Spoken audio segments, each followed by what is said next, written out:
Alright guys, I just thought I'd shoot this quick little video on this Milwaukee Fuel M18 15 gauge finish nailer. I'm actually going to sell it. And I had this finish nailer and the brad nailer. I absolutely hated the brad nailer. It wouldn't even shoot a nail sub flush in MDF, and it was just absolutely horrible. I know they're coming out with a new line of these. I don't know if it's both of them or just one of them, but I know they got quite a few new tools coming out 2019 and the end of this year, maybe the beginning of next. And but since then, I know this isn't a I was gonna do that on that video, but sorry, the shop's a little dirty right now. But I am gonna stick with just the Hitachi nailers. They recently changed their name to Matibo or something, HPT. But anyways, we'll do a separate video on them later on. But anyways, the brad nailer I did not like at all. This finish nailer, I actually don't mind it. It does seem to have plenty power. I believe the range of nail length is 1.25 to 2.5, and I believe these are 2. What's in here right now?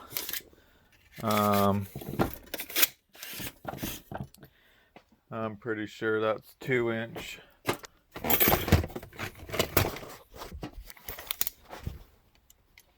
Yeah. So those are 2-inch, and it has no problem with that. So the main thing I don't like is the tips on these. If you can see, that's a pretty big nose piece there.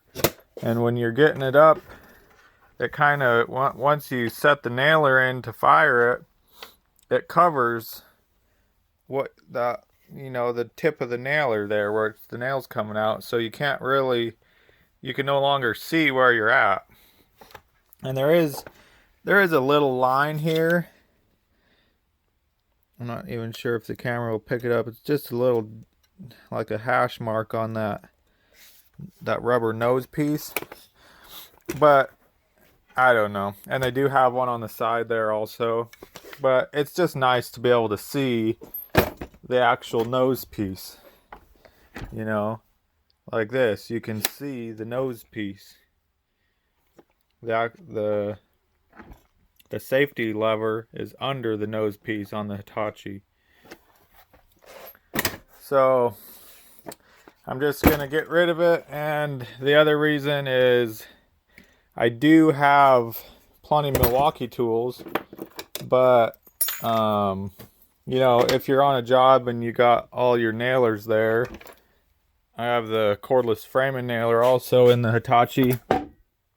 It's just nice to have the same battery platform across your nailers. And besides that, I just really like those nailers and the performance they've done. So I'm just going to stick with them. But if you are, I'm still a Milwaukee fan and everything, but just thought I'd make a quick little video before I got rid of this. I wished I had made a video on that brad nailer, but it was kind of I bought it one day and I had it sold within a couple days, and I'd meant to do the video, and anyways, it just never happened. So this on and off button is a lot better on the Milwaukee, in my opinion. It's a lot easier to get to.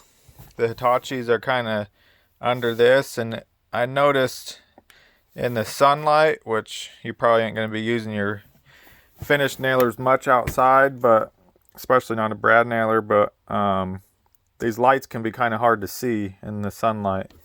So that is definitely a plus for the Milwaukee being on the back there, and then your battery fuel gauge is just right there also, so you can go from one to the next. I do like the smaller belt clip on the Milwaukee.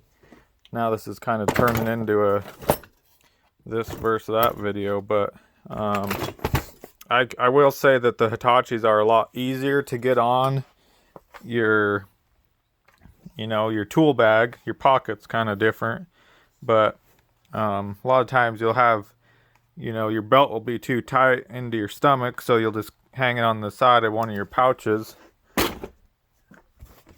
And this, it can be a little more difficult just because it's got to be a lot tighter to your body. But pocket, you're not really going to hang it on your pocket unless you're just, you know, need to free up that other hand for a minute. As far as batteries and everything, Milwaukee's great. I don't see a problem with any of the batteries. Loading the nailer, I kind of, well, I don't know. I guess it really doesn't matter if that stays back, because you can just shove your nails in and then just come around it. So it's fairly easy. Clip right there says it holds 100 nails, which I'm not even sure what's in a full clip, but yeah, I'm guessing it's 100. Free up a jam is pretty simple. You just raise that tab, kind of go like yada yada. Actually, I've never even had a jam. I probably only fired this, I don't know, 3 or 4 clips, so 300-400 nails through it. No jams at all. That kind of hangs up on that nose piece. Kind of got to shove it past, but that's pretty simple. Your depth gauge right here, user friendly. Guess we could go ahead and fire some nails. So you do have single fire and bump fire, which in my opinion, I'm not sure why they even have that, but most finished work you're gonna want that, just that single fire mode. It's trying to get me some. Vivi, what you doing? Huh? So I got a couple 2x here. That's a good chunk, solid piece of oak there. Let's grab that guy too. And my garage is just filthy. I've been just rampant on projects here lately, so trying to pump the videos out, which I've been horrible at since the kiddo came.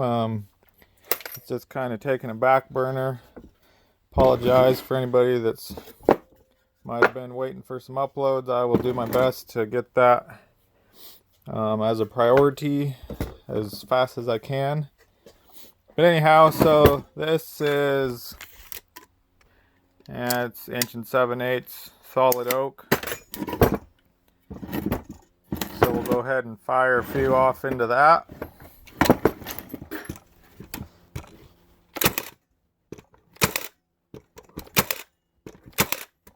One thing, this nailer, it's not that loud, but it is loud comparative to, I know this is a brad nailer, but I don't know what the hell's going on.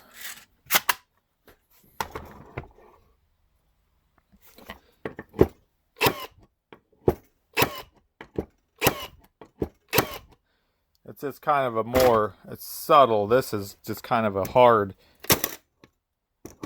It almost acts like shit's just clanging in there, but as you can see, those definitely buried the heads of those nails. No problem at all, so probably going to be easier this way, but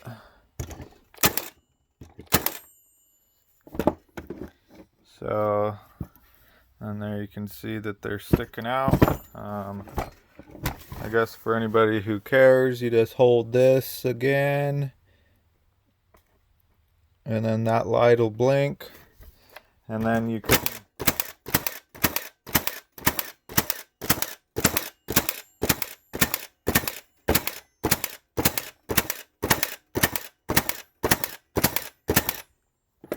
just reef away. I would say all but one of these nails. I might have had that one, even that one looks like it's on an angle, but it is just right there.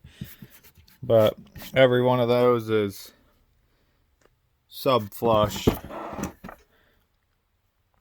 So that nailer has no problem at all nailing into solid oak. So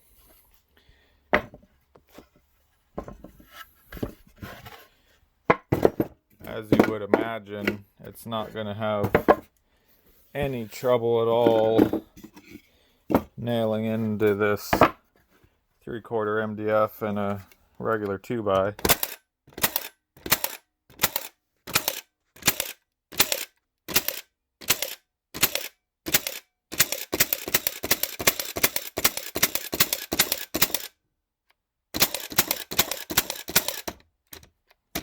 And then when you run out of nails, it does have a lockout mode that's going to keep you from dry firing the nailer. Every one of those is flush or sub flush. This one is the highest, and it's still not catching anything.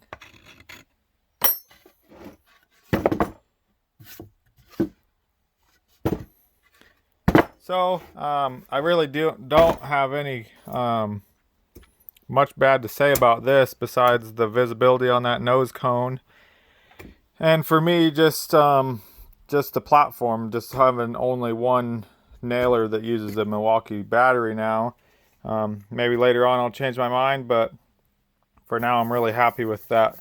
These Hitachi nailers, they're impressive to say the least. So if you are looking into this Milwaukee Feel M18 finish nailer, I don't think it'll disappoint you.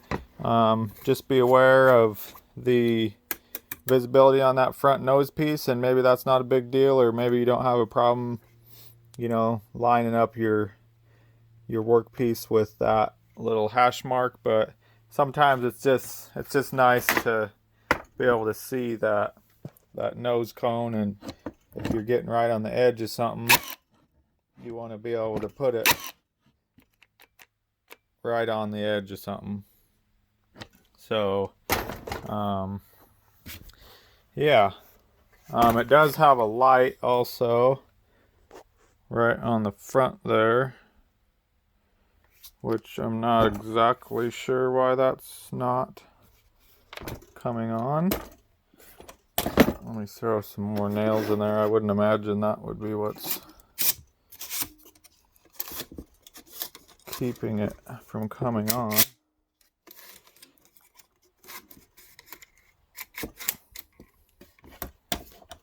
Oh yeah, it was. There we go. The light is on. When the safety depresses, the light comes on.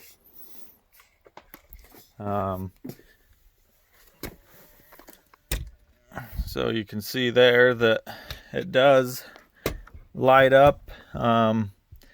It could be angled up a little bit more. You can see up by the nose cone that it's not really lighting up much of that. It's more lighting up below, because that's where the light's at. So that could definitely be improved on. I mean, shoot, that's 7.5 inches below the nose of the gun that the light's at. Could even be angled up if that's where they need to keep it. But anyhow, I just thought I'd give you guys a quick review of that gun if anybody's wondering the quality and the performance of it. Weight, yeah, I wouldn't say it's light. You know, I don't have any newer finish nailers, but my old Senko here from my grandpa's. This thing is definitely heavier than this by far, but you know, you also got to weigh the pros and cons. This, you have no hose. You jerk it out of the truck, you run in, and for a lot of guys, it's just going to be small jobs where it takes more time to drag the compressor out and run hoses than it does to, you know, nail a few pieces of trim molding on or something. So, but you know, everything's going cordless, and it's so much nicer not even to worry about the hose. Just grab the gun, go in, and start working. You know, you probably burn 15 minutes setting up hoses and compressors and whatnot. So, you know, air nailers still do have their place on the work site. I don't think we'll ever lose them completely, but you gotta admit the cordless nailers are pretty dang sweet. So I guess that'll wrap it up for this one, and we'll see you on the next one, guys. Take care.